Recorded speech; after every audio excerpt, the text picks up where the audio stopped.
Assalamualaikum warahmatullahi wabarakatuh. Perkenalkan, nama saya Rizky Kumala. Nomor induk mahasiswa 20050505036. Adanya pun saya buat video ini untuk memenuhi tugas ujian tengah semester saya dengan mata kuliah pengantar hukum internasional dengan dosen saya sendiri, yaitu Ibu Glory Yolanda Yahya. Pada kesempatan saya ini, saya akan membahas dan mengambil materi kelima dalam pertemuan pengantar hukum internasional dengan Ibu Glory Yolanda Yahya. Materi tersebut ialah subjek hukum internasional.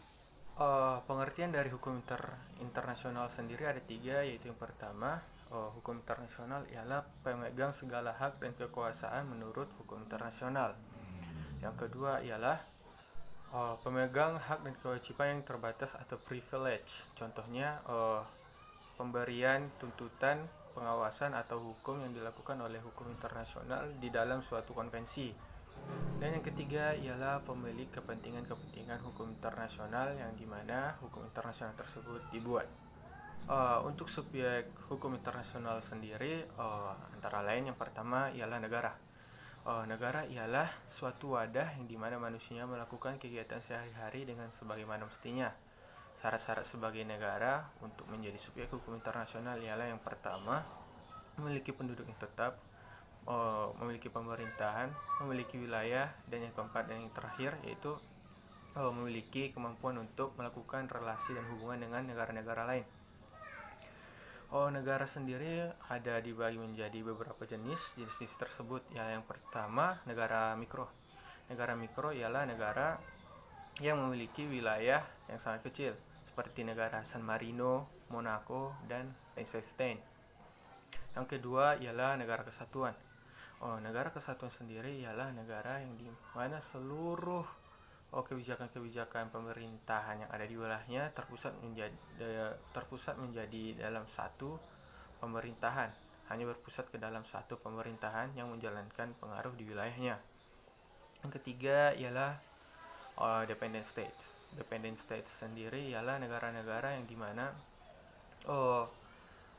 kemerdekaannya ataupun kebijakan-kebijakan yang dalam negaranya itu dipengaruhi ataupun diawasi dengan negara lain, ataupun dikarenakan perjanjian-perjanjian dan hal sebagainya. Untuk dependent state sendiri dibagi menjadi dua, yaitu negara vasal. Yang pertama, negara vasal. Negara vasal sendiri ialah kebijakan luar asing ataupun kebijakan luar negeri negara tersebut tidak bisa dilakukan jika tanpa seizin dari negara yang mengawasinya.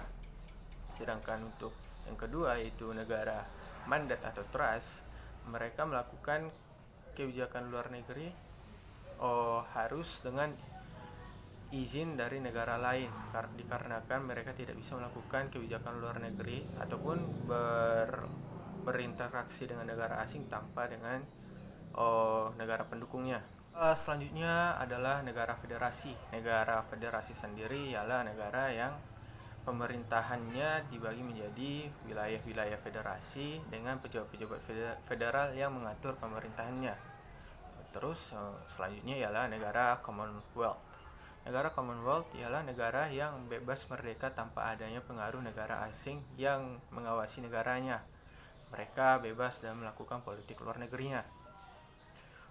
Dan terakhir ialah negara netral. Negara netral sendiri ialah negara yang kemerdekaannya dijamin dengan negara asing. Terus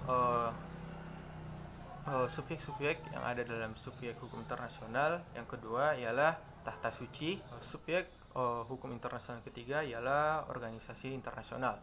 Organisasi internasional ialah organisasi kumpulan kerjasama yang melintasi wilayah teritorial ataupun batas-batas negara dengan tujuan yang jelas untuk mendapatkan visi yang sama dan mendapatkan keuntungan yang sama, dan juga mempunyai struktural yang jelas. Unsur-unsur organisasi internasional ialah yang pertama, organisasi tersebut mempunyai ruang lingkup melewati batas-batas negara, terus juga mempunyai struktural yang jelas, organisasi tersebut terdiri dari pemerintah dan non pemerintah, dan juga mempunyai tujuan yang jelas. Subjek hukum internasional yang dibahas selanjutnya ialah Palang Merah Internasional. Palang Merah Internasional sendiri didirikan oleh Henry Dunant. Dengan strukturalnya, Palang Merah Internasional ini bukan terdiri dari negara-negara sebagai keanggotaan, tetapi Palang Merah Internasional tersebut ada di setiap negara-negara yang menjadi keanggotaan. Selanjutnya ialah subjek hukum internasional orang perorangan. Contohnya seperti Perjanjian Versailles dan lain-lain.